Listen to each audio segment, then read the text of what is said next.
Welcome back to Let's Be Creative.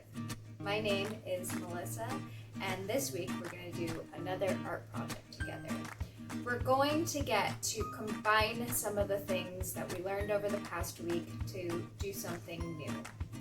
This week we are going to see how color and emotion work together with a project I like to call mood art. Mood art is a way to focus on how you're feeling and then use color to express that feeling in artwork.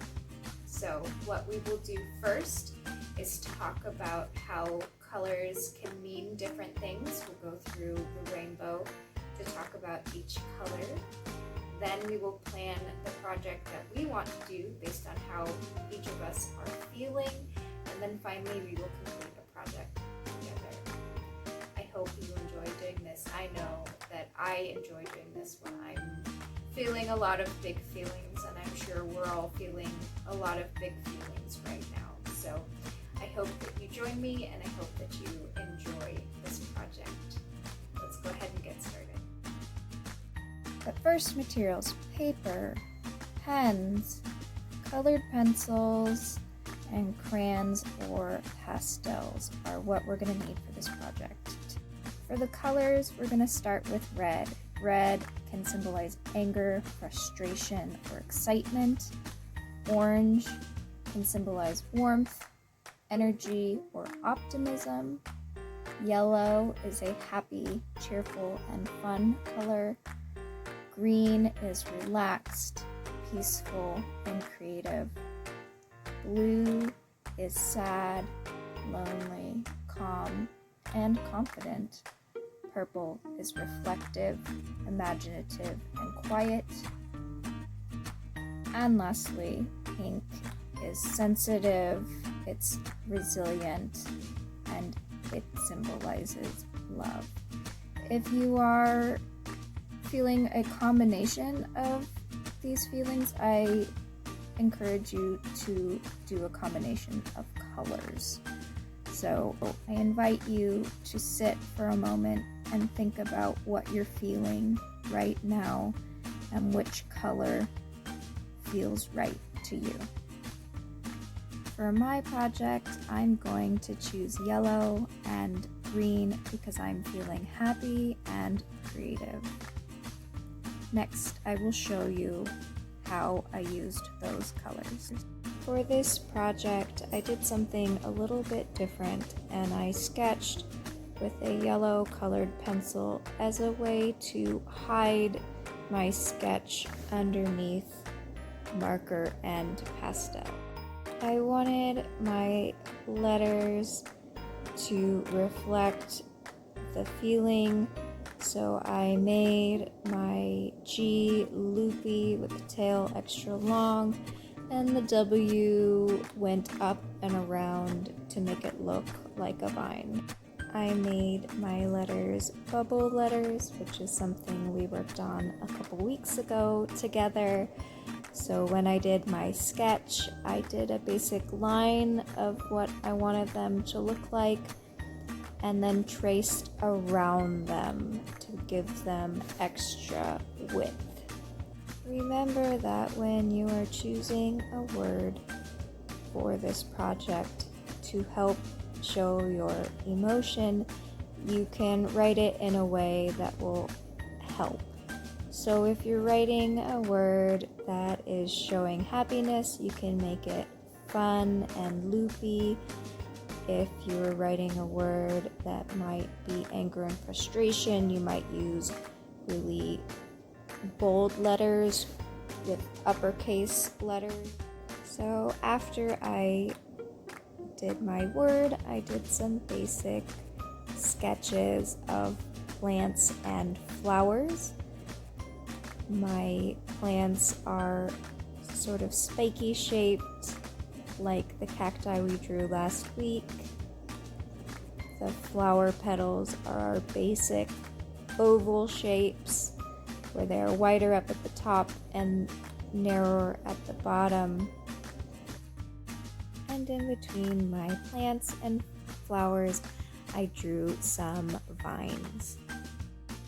When you are doing your project at home, I encourage you to doodle things that show your emotion.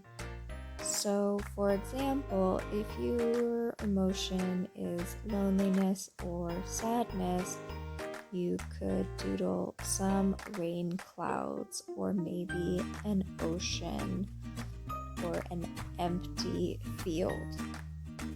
Once I got everything outlined, I started to fill in with color. I wanted to make the word grow in green only because green is the color of plants. It's the color of things that grow. The yellow makes it seem more vibrant or happy. That's why I had the flowers all be yellow. So when you're choosing more than one color, think about how one is going to feel different than the other. So the yellow makes it brighter. If I chose green and blue, it would make this art piece feel different. It wouldn't be as bright and happy and cheerful. The tricky part about mood art is that you're working with similar colors. So I have 3 or 4 different green colors, and so I have to sort of pay attention to where I'm using them. So you notice that I try to have different greens next to each other, and there isn't a ton of yellow next to each other. So just remember that when you're using 3 or 4 of the same color, you're kind of mindful of where it's going on the page. I used oil pastels as the background to fill in the color. I didn't want this piece to be really complicated or busy, so I only drew a few flowers and a few vines and a few plants, and then the rest of it was just going to be filled in with color. I mixed both the lighter yellow and the brighter yellow for my pastels because I wanted the picture to be really bright and fun. Pastels are really wonderful for filling in color because they go on really smoothly, they blend really well. And as you can see, I go back and forth between using pens and pastel. I was still kind of figuring out what I wanted my picture to look like. And so it's okay that you add things after you do the initial sketch. If you notice that there's a space that needs to be filled, like I noticed that my G would look better with something inside of it instead of just filled in with color. So know that artwork is a process, and sometimes we start a project and we don't actually know what it's going to look like in the end, and that's okay, because art is an exploration in creativity, and you discover things along the way. It's like a journey into your creative mind. Even as an experienced artist, I still sometimes don't know how something is going to turn out until I am working on the project. I saw that my yellow flowers sort of blended into the background, so I knew I had to do something a little bit different. I realized that working with only a couple colors has more challenges than I thought it would. So if you start this project and you're not sure how it's going to come out, or partway through you think, oh, I don't like this, keep going. Keep working on it, because you can always work through those frustrations. I decided to change the color of my flowers to make them a little more green, to kind of blend those colors. And then for the yellow flowers, I kind of liked how they looked white, so I just used the yellow as an outline and kept the flowers white. But in the end, I really loved how it came out. It was vibrant, it was exciting, just like the way I wanted it to, so it captured my emotion.